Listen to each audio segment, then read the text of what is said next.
Hey guys, tonight we plunge headfirst into a journey that's greasy, sacred, a little sleep-deprived, and, frankly, quite weird. Imagine biting into a medieval apple fritter at dusk, its cinnamon-smeared crust still sizzling from a pan that's never quite clean. Or drifting to sleep in an Egyptian temple, waiting for a crocodile god to drop dream revelations into your semi-delirious brain. These are the flavors, rituals, and oddities we'll uncover tonight, from junk food fit for fairs to dreams inked into stone tablets. You start the evening in a narrow, loud lane somewhere in the 14th century London. The cobblestones are slick with oil and refuse, a pig snuffles nearby for dropped fritter scraps, and you're peering past a smoke-haloed cart to grab a twist of battered sweetness. The apple fritter. Not the golden photo-ready kind you might get at a modern fair. This one's misshapen, speckled with lard, and so chewy it could survive a siege. The apple sliced thin, fried hard, and barely tender, smeared with a sugar glaze, if you're noble, or drizzled with honey diluted by someone's grandma's tears, if you're not. Next up, fried cheese curds. They're not Wisconsin proud, they're medieval desperate. You pop a few into your mouth, their tangy, salty zap cutting through the grime of the city's open sewer aroma. These curds are mostly sheep milk, slightly sour, and definitely bacterial. But hot, gooey, and crisp, they were comfort food in a world where comfort was mostly illegal. They'd be sold by toothless old women squatting behind fire pots, throwing side eyes at guards patrolling for unauthorized snacks. Medieval junk food wasn't packaged or mass-produced, but it was as seductive and bad for you as anything in a vending machine. Now your fingers are greasy. You wipe them on your tunic and keep walking. Past a clotted crowd and an alley echoing with lute music played poorly, you encounter fritter cousins, pastries filled with dates, nuts, and mashed figs. If you're lucky, the fruit hasn't fermented into something hallucinogenic. These small bites, wrapped in dough fried in suet or pig fat, were beloved at fairs, events that smelled like wet horses and ambition. And they weren't cheap. A decent fritter could cost a peasant his dinner wages. But once a month, when the market opened and street entertainers juggled turnips, fritters felt worth it. Historians still argue whether the prevalence of fried foods in fairs stemmed from their portability or simply the medieval fascination with dangerous heat near crowds. Fires were frequent. So were greasy fingers reaching into communal bowls. You once again find yourself clutching something unidentifiable, round, fried, spicy. Maybe it's a fruit fritter, maybe a pigeon. You don't ask. You chew. It's warm, and you're still hungry. Your final bite this evening is the poor man's pie. Stale bread hollowed and stuffed with lard, salted onion bits, and a dicey chunk of mystery meat. It's street food born from hardship. You finish it under a flickering torchlight as a bard sings off-key about a saint who died from eating spoiled eel. Fitting, considering your dinner. Quirky fact: some fritter stalls used dried nettles in batter to add bulk and, allegedly, ward off meat demons. The taste was vegetal and astringent, but hey, demon-free is nice. So, before you get comfortable, take a moment to like the video and subscribe, but only if you genuinely enjoy what I do here. And drop your location and local time in the comments. I love knowing who's sharing this strange little corner of history with me. Now, dim the lights. Maybe turn on a fan for that soft background hum, and let's ease into tonight's journey together. You chew thoughtfully as you wander toward the grimier corners of town, no less lively, just more intestinal. Beneath a canopy made of stitched goat bladders, you're handed a skewer that jiggles unpleasantly. Blood pudding balls. Yes, they're exactly what they sound like. coagulated animal blood whipped with oats, onions, and a dash of stale spice, shaped into dense spheres and fried until the outside crunches but the inside stays loose. You try one. It tastes like meat's shadow, iron-heavy and strangely sweet. Not bad if you ignore its origin story. This isn't a delicacy, though some nobles pretended it was when budgets ran low. It's poverty cuisine at its resourceful finest. Medieval kitchens didn't waste anything. Organs, clots, snouts, and blood pudding was often the last stop before the butcher scraped out the trough. You, squinting into the dusk, chew and wonder how long that stall's been using the same oil. Probably since last Easter. Next up, grit cakes. Not a typo. These are cakes made of ground grain, moss, and maybe a pinch of black pepper if the vendor's feeling fancy. You take one, and it crumbles like a guilty conscience. Bland, starchy, slightly smoky, like a cracker that went camping. These were the go-to for those without access to wheat, which in medieval terms meant anyone not currently married to a baron. Here's where things get chewy. Grit cakes weren't just peasant filler, they were survival tokens, stored in clay jars, stuffed into saddlebags, and sometimes traded for sick goats. Fringe fact, some grit cake recipes added chalk for texture and moral fiber, because nothing says character like indigestion. You step over a puddle of something historically vague and spot a boy hawking grease nibbles, little fried lumps of suet rolled in bran and mystery herbs. They resemble modern hush puppies if those hush puppies spent a weekend in a dungeon. The boy swears they're good for your humors. You're skeptical, but nibble anyway. Historians still argue whether these grease-based snacks were technically food or just edible ritual. Some suggest they were sold primarily around holy days to break fasts in the most ironic way possible. Others think they were the medieval version of bar snacks, cheap, salty, and designed to pair with ale that doubled as mild poison. You pause beside a stained wooden table where a toothless man offers bog biscuits, flattened cakes made with bog water and barley husk. They taste earthy, too earthy. You imagine choking on moss and sadness. Yet these snacks, absurd as they seem now, reveal a critical truth. Food wasn't just sustenance, it was identity. Your grit cake marked you as poor. Your blood pudding said you were practical. Your bog biscuit proved you'd lost a bet. And then you smell it. Something fishy. Something fried. Something slippery. You'll chase it in the next section. Eels waiting. You follow the smell. It's wet, fishy, and unmistakably medieval. The market narrows into a crooked alley, and there, frying atop cracked tiles, is the star of questionable river cuisine, eel. Curled, sizzled, slick with tallow, this isn't sushi-grade elegance. This is working-class survival, wrapped in snake-shaped protein. You're handed a stick, impaling 2 hunks of fried eel, barely marinated and vaguely twitchy. You bite.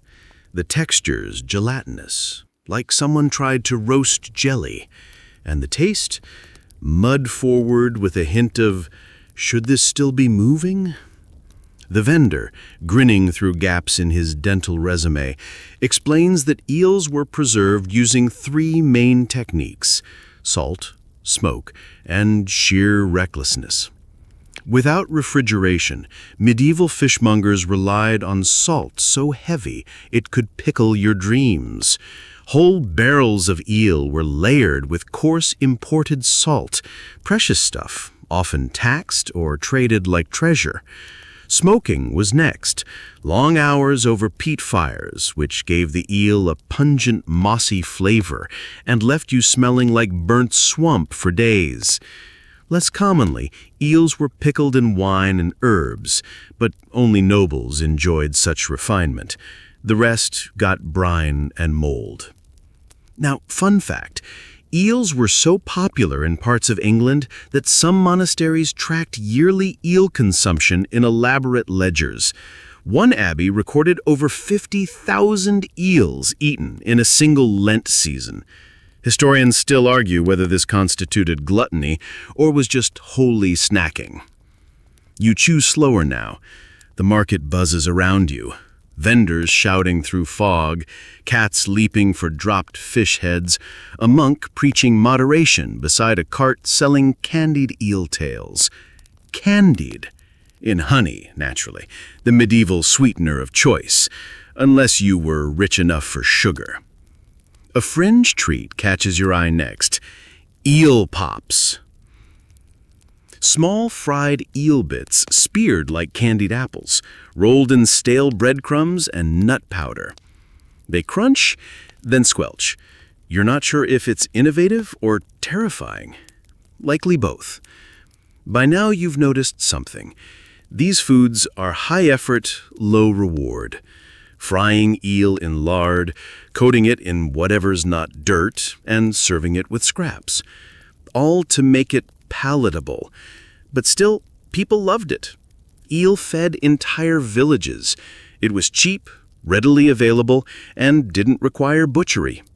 It slithered, it wiggled, and sometimes, rarely, it tasted okay. You step back from the stall and notice the fishmonger's hands. Calloused, stained with scales and salt, trembling from cold. These foods weren't just meals. They were livelihoods, snacks born from swamp rivers and resilience. Your stomach mutters something that might be regret. You wrap the last eel chunk in a bit of cloth.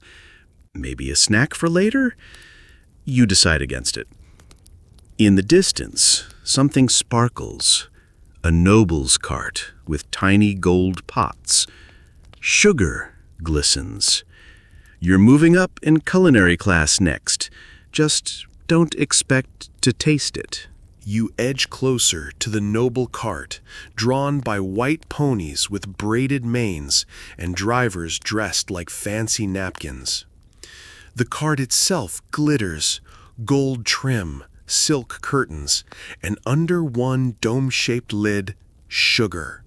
Real sugar, imported from far-off lands, harvested by hands you'll never meet, and costly enough to shame a bishop. A slender noblewoman lifts a silver spoon, drizzling crystallized sugar over a warm apple fritter. Yes, the same one you gnawed earlier while dodging a pig. Her version gleams, yours dripped. She smiles and bites daintily. You remember choking slightly and blowing crumbs onto your tunic. Sugar was wildly expensive in medieval Europe, mostly reserved for elite sweet tooths and priests who knew the right merchants. Commoners? They got honey. Not golden pasteurized bear-shaped bottle honey, but raw honey, unfiltered, often gritty, usually harvested from wooden hives hidden behind monasteries. It crystallized quickly and sometimes came with bonus bee legs. You wander behind the noble cart, where vendors sell knockoff fritters covered in sweet glaze, really just boiled tree sap mixed with vinegar and hope. It's technically sweet. You try a bite. It sticks to your molars like betrayal. The vendor winks and whispers, "Royal taste, peasant price." Even among the lower classes, honey wasn't always a guarantee. Those even poorer, yes, it's possible, used boiled beet syrup or birch sap, and some even roasted tree bark for a vaguely sweet powder. Fringe fact, a few medieval recipes included crushed dried peas mixed with berries to mimic sugar texture. It worked Kind of, if you didn't mind dessert that tasted like soup. Historians still argue whether sugar's rise led directly to dental disasters among the nobility. Portraits from the time show surprisingly good teeth, but they're mostly artistic lies. A few royal memoirs mention the ache behind my cheek, and scholars suspect this was code for rot. You press further into the fair, where tooth decay isn't the only risk. Candy vendors, yes, they exist, sell candied flower petals and spiced nuts coated in honey. Children gather like moths. You grab a candied rose. It's chewy, floral, and unexpectedly spicy. You chew and sneeze. A young girl giggles and offers you candied parsley, claiming it prevents nightmares. You take it. You're still skeptical. The divide between honey and sugar in medieval society mirrors the gap between rich and poor. Where nobles saw indulgence, commoners saw medicine, ritual, and rare celebration. Honey was used in salves, in offerings, and in pies you'd only make once a year. You're getting full now, not just physically, but historically. Sweetness carried meaning. It drew lines in the mud between privilege and survival. And that fritter, the one drizzled with sugar and eaten like a love letter, that was status. A shout interrupts your thoughts. A fairbarker screams, "Spice bread and fried dreams!" Your next stop's about to smell amazing. The smell hits you before the sound does. Nutmeg, clove, and something gloriously fried. Then the fairbarker's voice bellows again, "Spice bread and fried dreams!" You follow the crowd as it thickens, brushing past a juggler flipping wooden sausages and a mime trapped inside an imaginary chicken coop. Soon you're standing before a stall wreathed in steam and spice. Flatbread sizzle atop a slab of iron, each piece puffed with uneven air pockets and flecked with bits of dried fruit. The vendor grins, revealing 3 teeth, and hands you a piece wrapped in a cabbage leaf. You bite into warm heaven, flour, oil, and cinnamon that hits like a medieval sugar rush. This is fried bread, seasoned with whatever your region could afford. Nutmeg from trade ships, ground peppercorn, or in your case, crushed juniper and something suspiciously floral. These breads were fair food royalty, often eaten with clotted cream or dipped in ale. They weren't everyday snacks. You had to wait for feast days, market openings, or weddings between people who didn't particularly like each other. You chew, the texture soft, then crisp. It's street food, but with spices that crossed oceans. Spices in medieval Europe were exotic, rare, and occasionally mythologized. Cloves were said to cure melancholy. Cinnamon could raise the dead, maybe. Historians still argue whether the average medieval villager truly knew the source of their spices or just assumed they came from magical goats in distant mountains. Either way, spice stalls sold dreams. You walk past a troupe performing medieval slapstick. One actor dressed as a spoiled apple, the other a frying pan. They reenact the Great Fritter Fire of Kent, an event you suspect was mostly apocryphal, but delightfully greasy. Then a child tugs your sleeve, offering fried bread with lucky clove. You try it. The clove makes your tongue tingle, and the bread fizzle with unexpected warmth. It's not just food, it's performance art. Some fair vendors mixed spices based on astrological charts. You eat like a Sagittarius, or maybe a confused Capricorn. Behind another stall, fried cheese reappears, now dusted with powdered ginger and served with sweet onion mash. You bite, and it's bliss. The spices cut through the grease and leave you dreaming of noble banquets you'll never attend. Fringe fact: one fair recipe combined fried bread, dried fish, and crushed licorice root. It was called Night's Breath. The name was ironic. As the fair winds down, spice carts close and a whisper spreads. Something about dream ale at the monastery's edge. But before beer, you take one last bite of fried dough dusted in what the vendor swears is dragon spice. Tastes like pepper. You believe him anyway. Your belly's warm, your fingers sticky. The fair fades behind you. The monks are waiting, and so is the ale that shaped empires. You stumble past the spice-scented fare into a dim cloister where the air shifts, cooler, heavier. A monk waves you in, holding a clay mug that glistens with frothy beige liquid. Medieval beer. Not the kind with citrus notes and clever cans. This one's thick, cloudy, chewy. Yes, chewy, and possibly alive. You sip. It tastes like sour bread dunked in warm rain. But it's nourishing, surprisingly filling. That's because medieval beer was often made without hops, especially in early brewing. Instead, grut, a mix of herbs like yarrow, wild rosemary, and bog myrtle, gave it flavor and mild psychoactive punch. Your eyelid twitches. You choose to ignore it. Beer wasn't recreation. It was food. It packed calories, hydration, sort of, and nutrients. Even children drank small beer, a low-alcohol version, safer than well water. The boiling process killed most bacteria. So yes, chugging medieval ale was technically health-conscious. Just ignore the occasional hallucination. You sit on a barrel as the monk recounts ale's role in dispute settlement. Bartered land? Confirm it over ale. Marriage negotiations? Let's toast.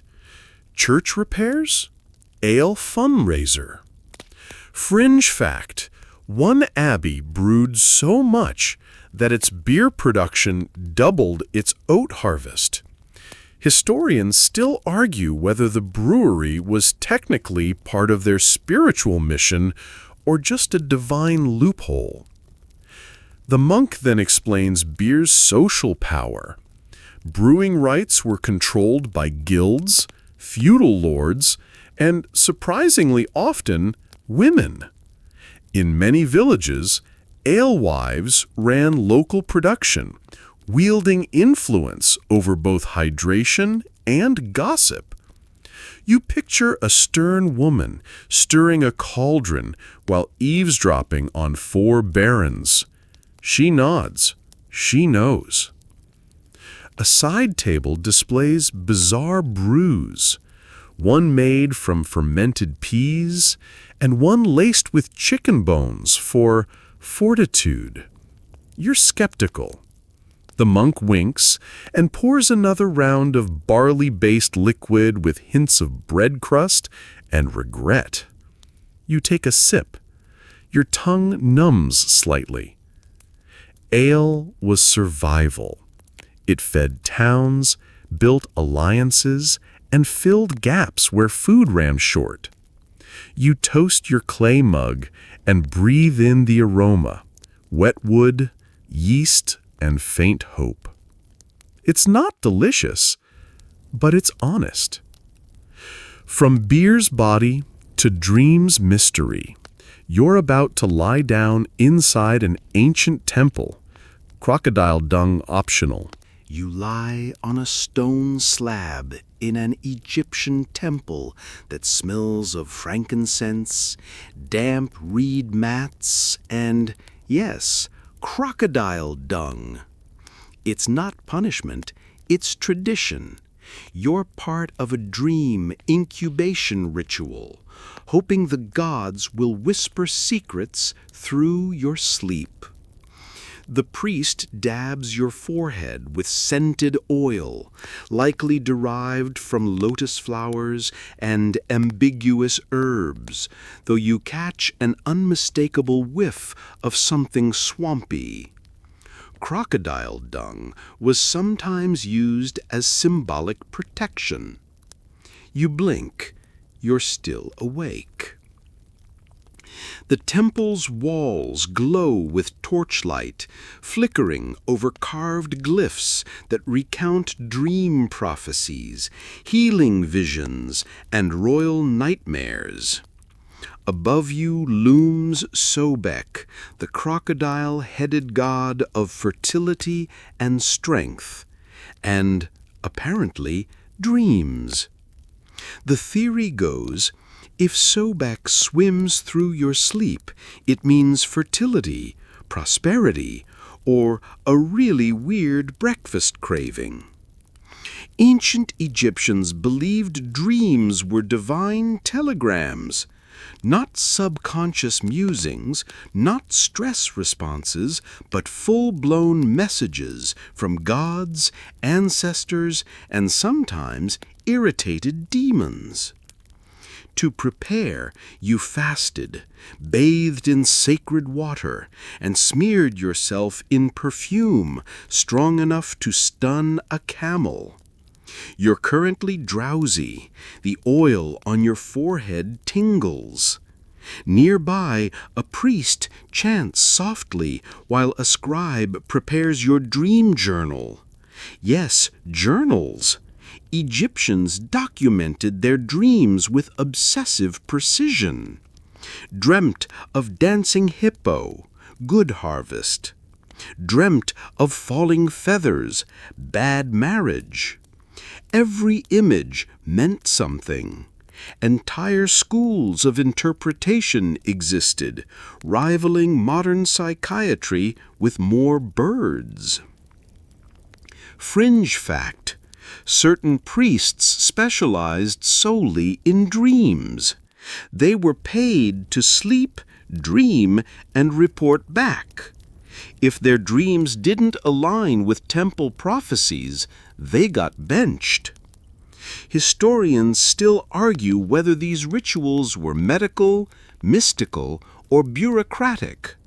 Some view them as spiritual diagnostics.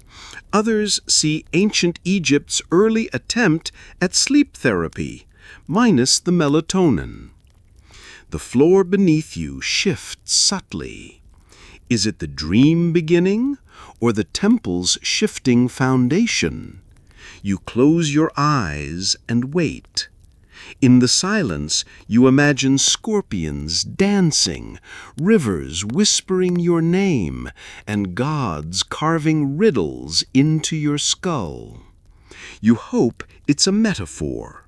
You wake from your temple night slightly dazed, unsure if the crocodile head in your dream was divine prophecy or digestive protest. The priest hands you a wax tablet, your dream record. The symbols etched are cryptic: feather, goat, 3 squiggly lines. Very favorable, he assures you. You nod, but the goat looks suspiciously judgmental. Dream interpretation wasn't just temple drama. It became a scholarly discipline, spanning Mesopotamia, Egypt, Greece, and Rome. You leave the temple and wander through time into a Babylonian scriptorium. Here, priests compile vast manuals filled with dream symbols, each a key to future plagues, harvests, betrayals, or awkward family dinners. One popular compilation, the Ishgar Zakik, documents hundreds of dream types. Dreamt of floodwaters? Good omen. Dreamt of crying bread? Bad marriage. The specificity is startling. You flip a clay tablet and discover a passage that links scorpions in dreams to unexpected visitors, possibly your mother-in-law or an invading army.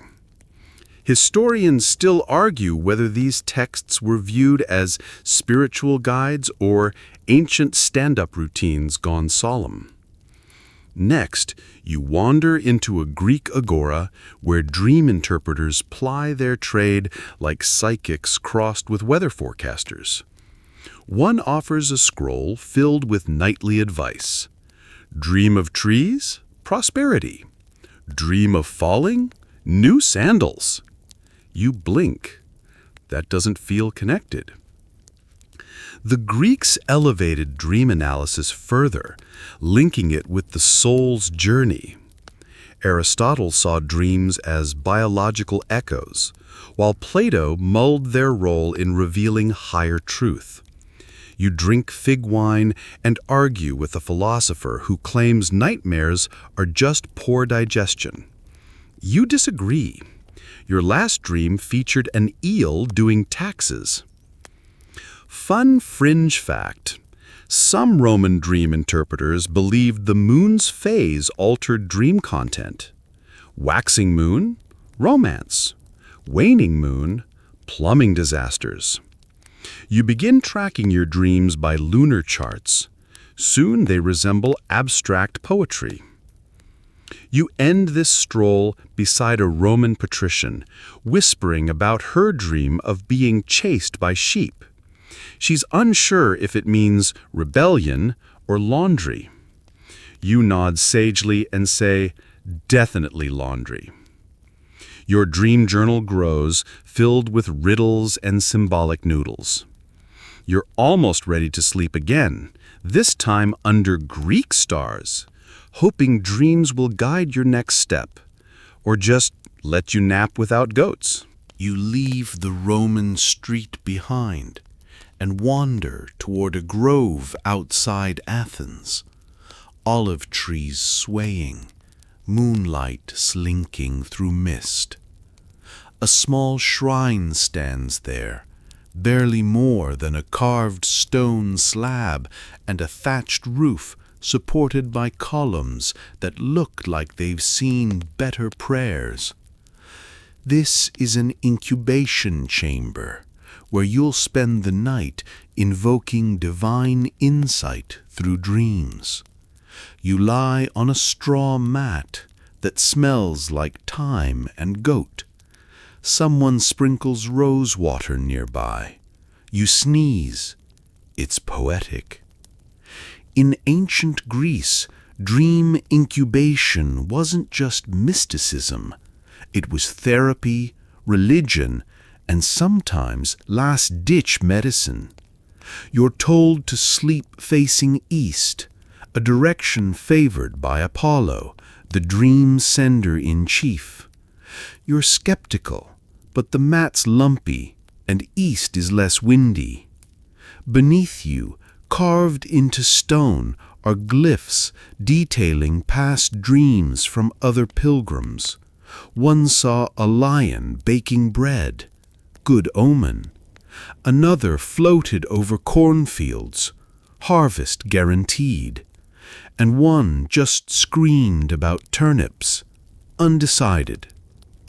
Before sleep, a priest teaches you the proper chant, soft, rhythmic, like a lullaby hummed by philosophy majors. The air fills with scent, lavender, burnt resin, and faint sheep. You close your eyes. Around you, others murmur prayers, clutch talismans, or wear odd headbands made from olive bark and regret. And then, the dream. You're climbing a staircase made of vowels. A toga-wearing turtle speaks in riddles. There's a honey pot shaped like your uncle. You wake suddenly. The priest nods solemnly and whispers, "This means you must take a journey." You wonder if it's metaphorical or just commentary on the turtle. Fringe fact: the ancient Greek Asclepion temples, devoted to healing and dreams, were basically spiritual sleep clinics. Pilgrims fasted, prayed, and slept, sometimes for days, hoping to dream cures for ailments. Some even reported divine surgeries during slumber. Historians still argue whether these visions were spiritual encounters or the result of sleep deprivation and too much fermented lentil wine. By morning, you've scrawled your vision into a wax tablet. The priest adds it to the collective log. Somewhere, an interpreter will cross-reference your turtle with last week's dolphin and declare you mildly prophetic. You stretch and step out into sunlight. The dreams linger, abstract and sticky. But now it's time to mount a horse and sprint into a wild, dusty corner of American history. You snap back into the dust-laced 19th century American plains as hoofbeats thunder beneath you. You're astride a sleek pony, barely 14 hands high, built for speed, not comfort, and clutching a leather pouch that holds 20 letters sealed with hope, tax arguments, and declarations of love written in ink that's already smudging. Welcome to the Pony Express. Your mount is jittery. The landscape blurs past, scrub brush, rattling fences, and the occasional prairie dog giving side-eye. You're one of the riders, a wiry teen, paid well but replaceable, dashing through heat and hail, carrying news faster than any steamboat or stagecoach. The trail stretches from Missouri to California, 1,900 miles stitched together by outposts, switch horses, and pure adrenaline. At this exact moment, your job is survival. You dodge a tumbleweed the size of emotional trauma, squint at the horizon for station smoke signals, and ignore the revolver on your belt because you're not technically allowed to use it unless wolves get personal. Riders were expected to cover up to 100 miles a day, changing horses every 10 to 15 miles. No time for breaks, no room for mistakes. Fringe fact: the Pony Express recruited orphaned teens partly because they were lighter and less likely to be missed. Yes, history was pragmatic and slightly unsettling. The satchel tied to your waist contains time-sensitive mail, tax forms, legal papers, coded telegrams, and sometimes just heartfelt scribbles from someone who still believed in westward dreams. One letter reads, "My dearest Abigail, if your goose survived, then so shall our love." You hope the goose made it. Historians still argue whether the Express truly revolutionized communication or merely filled a brief logistical gap until the telegraph arrived. Operational for only 18 months, it nonetheless became legend, partly because its riders faced everything: bandits, blizzards, angry bison, and one reported case of rabid raccoon interference. You lean low as your pony charges uphill, nostrils flaring like tiny steam engines. Wind whips past. A hawk screeches overhead, maybe patriotic, maybe judgmental. You reach a relay station just as dusk hits. Switch mounts, gulp thick coffee that could revive a mummy, and gallop on. The message must get through. And you, one of history's most glorified mailmen, are committed. Next stop, a mixed-up letter, a faulty relay, and a very awkward diplomatic moment. You slow your pony to a trot as dust thickens and the sky bruises with the threat of rain. The next relay station looms ahead, a crooked cabin with a tilted flag and two horses tethered like they've just had an argument. Inside, a mustached clerk is squinting at ledgers, hiccuping into a tin cup of stale root beer, and entirely unaware that he's about to misroute 3 critical documents and possibly spark a minor diplomatic disaster. You dismount, hand off your pouch, and brace for confusion. The clerk frowns at your satchel and mutters, "Why are these envelopes sealed with goat wax?" You shrug. A man in Nebraska insists it preserves integrity. He then proceeds to file your letters into the wrong saddlebags. One destined for Denver ends up heading east. Another, addressed to the governor of California, is stuffed behind a crate of beans. And the third, it's a wedding invitation now marked urgent military. These mix-ups happened often, with dozens of relay stations across a vast, mostly unmapped terrain. The Pony Express relied on handwritten logs, verbal handovers, and crossed fingers. If a clerk couldn't read cursive or had a lingering hangover, the results were chaotic. Mail went missing, deliveries duplicated, and one famous report involved a writer delivering 5 copies of the same letter to the same person, each with increasingly frantic footnotes. Fringe fact, one relay station doubled as a taxidermy shop and claimed they could preserve your letter and your raccoon. Both came slightly crunchy. Historians still argue whether these relay blunders hindered the Express's legacy or simply added flavor to its mythology. The margin for error was massive, yet the sheer speed and courage of the writers kept public faith alive, even when grandmothers received legal summons meant for generals. You leave the station just as another clerk tries to decipher a coded message written in Pig Latin. A rider saddles up with a bundle of unrelated items, 3 letters, a bottle of gin, and a pair of gloves labeled "From Aunt Clara." You nod respectfully.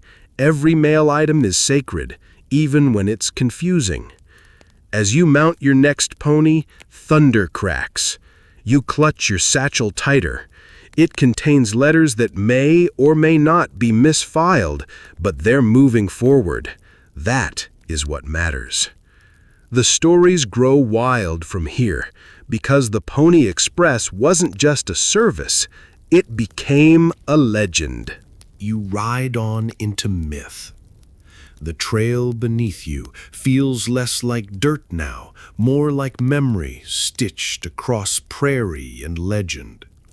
You're galloping toward a relay station, known mostly in song and rumor, where riders supposedly leapt from rooftop to saddle, and one famously outran his own horse. The Pony Express, once raw logistics, is morphing into folklore as fast as the telegraph creeps closer. At a saloon in Kansas, you overhear a bearded man retelling a tale of Lightning Lou, who delivered 15 letters during a blizzard while surviving solely on jerky and rage. You nod politely. In truth, no rider ever officially clocked rage as a survival metric, but it's a good story. The Express was short-lived, April 1860 to October 1861. That's it. Barely a blink in history. But its cultural echo? Thunderous. Paintings of proud riders with wind-swept hair and chiseled optimism filled parlor walls. Dime novels dramatized riders dodging arrows, bears, and poorly timed romance. You flip through one such booklet. It features a rider named Buck Flame, who apparently married 3 women during one relay. Artistic license.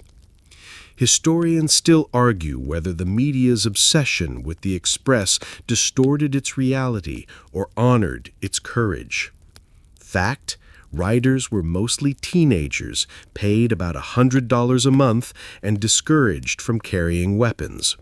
Fiction: they could single-handedly outpace trains. Truth lived somewhere in between, on muddy boots, scratched letters, and aching horses. You pass a roadside monument, a bronze statue of a rider, muscles rippling, hair sculpted like dramatic wheat. You smirk. Your own hair is plastered to your forehead with sweat and last night's fried bread. Fringe fact: one opera in the early 20th century centered around a Pony Express love triangle involving a runaway bride, a stolen map, and an emotionally gifted mule. It ran for 3 performances and was never spoken of again. As your pony slows, you wondered how the Express, with its ephemeral lifespan and brutal pace, came to symbolize Americans' grit. Maybe it's the sheer romance of speed, letters crossing untamed wilderness, or young riders chasing sunsets with nothing but courage and a slightly jammed revolver. You dismount and pat your pony's neck. The legend gallops on, even as telegraph poles rise like wooden obituaries. But before wires strangled the wild, it was all hoofbeats and hope. Which feels a lot like ancient beer, come to think of it. You squint against the Sumerian sun, its sharp heat bouncing off mud brick walls and drying the air until even your shadow feels thirsty. Before you stands a temple brewery, not a pub, not a tavern, but a sacred site where barley meets divinity. The air smells of toasted grain, fermenting mash, and the faint perfume of offerings, myrrh, rosewater, and one burnt locust someone misread as symbolic. A priestess beckons you with a clay goblet, foaming lightly at the brim. This is not casual beer, it's liquid devotion. Sumerians didn't just drink beer, they revered it. Each batch brewed here honors Ninkasi, the goddess of beer and fermentation. Her hymn still echoes in cuneiform tablets, an ode detailing ingredients, steps, and spiritual intent. You take a sip. It's warm, thick, and textured like oatmeal that got philosophical. This beer isn't filtered. It's chewed or sipped through straws designed to avoid the grainy sludge. The priestess smiles knowingly. You choke slightly and fake a cough to cover it. She hands you dates dipped in honey and sprigs of mint, not garnish, but offerings to ensure the goddess is pleased. You glance around. The workers are mostly women, heads wrapped in linen, arms deep in fermentation vats. In ancient Mesopotamia, brewing was often a feminine craft, steeped in tradition, ritual, and economic heft. Beer wasn't just beverage, it was sustenance, salary, and sacrament. Workers were paid in beer. Festivals flowed with beer. Taxes could be settled in beer. It was society's frothy backbone. Fringe fact: one brewing method involved singing to the mash during fermentation. The tone and rhythm were believed to encourage yeasts to behave. Historians still argue whether this practice influenced beer quality or just gave brewers something to do between temperature checks. Around you, vessels of various shapes hold different types: dark barley brews, light wheat infusions, spiced ceremonial ales. Some were poured over statues as libation. Others were sipped before battle. You're handed a goblet with ridged sides, meant for easy grip during spiritual dancing. You're not ready to dance, so you take cautious gulps. The priestess leads you to an altar where tiny goblets are placed like chess pieces. She mutters a chant and dips her fingers into each. This is sacred tasting. You copy her motions. The beer flavors are earthy, smoky, and occasionally so sour your tongue demands reparations. Here in the cradle of civilization, beer isn't a casual indulgence. It's structured, divine, and deeply woven into daily life. You sip again, more respectfully. The goddess watches, or at least the temple cat does. Next, you'll join the brewers behind the curtain, where vats bubble, wages flow, and beer becomes currency. You slip behind the temple's ceremonial alcove into the brewery proper, a clay-walled workshop alive with steam, murmurs, and the thick scent of grain mash. Here, beer isn't sacred metaphor, it's sweat and calculation. At the heart of it all are women, brewers, tasters, record keepers, kneeling beside barrels, straining mash through woven sieves, humming softly to track timing. They're not novices, they're masters. In ancient Egypt and Mesopotamia, brewing was often a female-led enterprise. Women ran household breweries, supplied market stalls, and oversaw temple offerings. You watch a brewer carefully stir a vat with a reed paddle the size of a broom. Steam rises, and with it the aroma of barley, dates, and fermented wisdom. You breathe it in and immediately hiccup. She grins. You're clearly new here. The beer is made in stages, soaking barley until it sprouts, drying it in the sun, crushing it into paste, and boiling that with water, date syrup, and whatever spices the brewer swears improves digestion. It bubbles thickly in huge ceramic pots. Nearby, another worker ladles beer into smaller jars lined with wax, a preservation method that reduces spoilage and makes the jars stackable for transport. You peer inside. It's golden brown, with sediment like tiny stars. Fun fringe fact: Sumerians used round, stubby jars called kudu for storing and transporting beer. Some were inscribed with property rights, making your next pint legally binding. Economically, beer was vital. It served as currency, wages paid in pints, contracts sealed with brews. Laborers received rations of beer measured by quality and volume. One scribe's tablet reads, 2 workers, 1 loaf, 1 jar, proving that bread and beer were the standard payout. You toast this transaction with a warm sip, and toast again because the taste takes some convincing. Historians still argue whether early brewing was centralized under temple control or diversified through households. What's clear, beer built communities, powered construction projects, and solved hunger with hydration.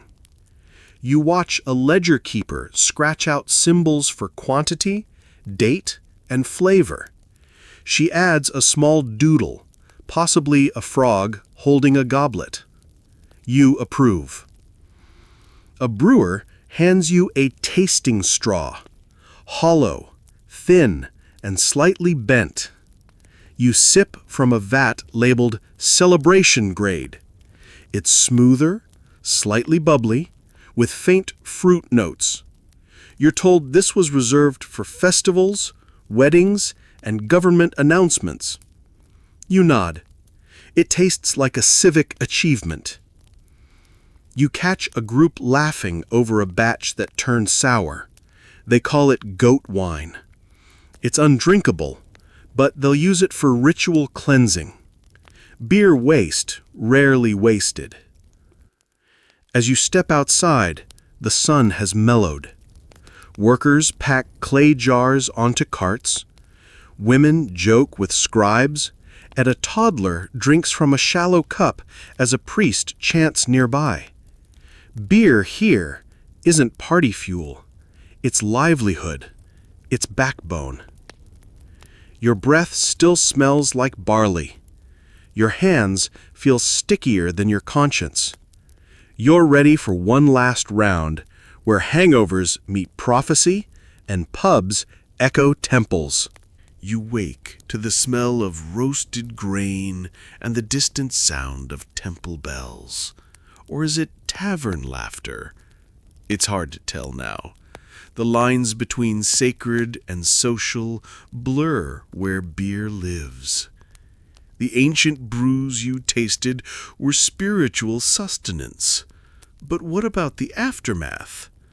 You find yourself at dawn on a mud-slicked street in Thebes, or maybe Memphis, surrounded by groggy brewers and belly-happy priests.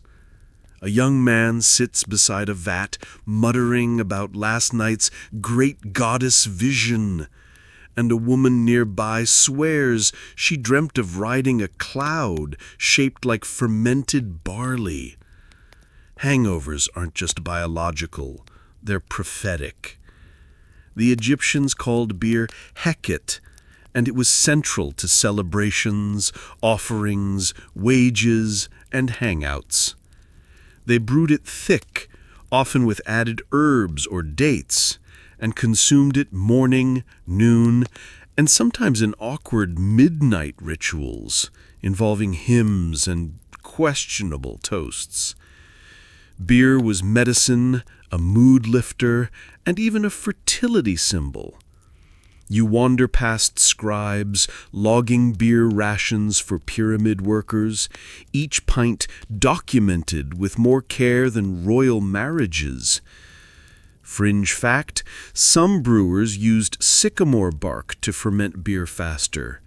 The result, a foamier, slightly bitter brew, nicknamed Sky Bubble.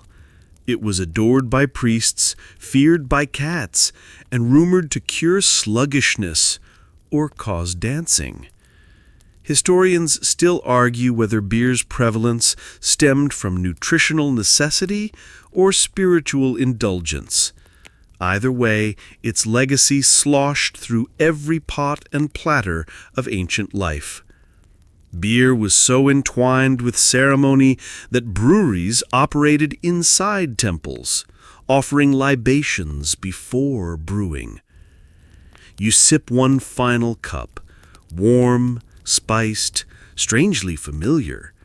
Around you, workers stir vats, dancers stretch, priests hum through barley songs. And then you wander forward, across centuries toward modernity. You pause beside a neon pub sign flashing pale yellow. Inside, the bartender offers you a craft wheat beer with a coriander twist. You taste it, nod slowly. It's crisp, clean, a far cry from Sky Bubble. Yet somehow eerily familiar. A loop through time, echoing temple chants and women stirring mash. Beer evolved, but it never left. And now, everything softens. The sizzling fritters fade into warm, oil-scented memory. The temples quiet, their stone echoes folding into dream journals long tucked away. Ponies rest in forgotten stables, letters delivered, legends sealed. Your journey tonight, through junk food, divine messages, and sacred drinks, was textured, absurd, and unexpectedly beautiful. The air now cools. Your thoughts drift like the steam rising from a Sumerian brew. You're not just full of facts, you're full of time, stories layered like ancient pastries, strange but comforting. Remember the clove bread at the fair? The dream goat in wax tablet glyphs, the eel pops, and the bog biscuits? All real, all ridiculous, all part of human invention. Even sleep changes flavor when dream rituals curl around it. You saw crocodile gods, staircases made of vowels, priests who brewed truth. These weren't oddities. They were echoes of people trying to understand life, loss, and laundry. And now, it's your turn to sleep. Let your breath steady. Let your body loosen. Maybe you'll dream of a medieval market, swirling with candied radishes and prophetic pomegranates. Or maybe your mind will wander backward, toward temples lined with barley steam. It's okay. Either way, the past is a soft place to land. Good night, traveler.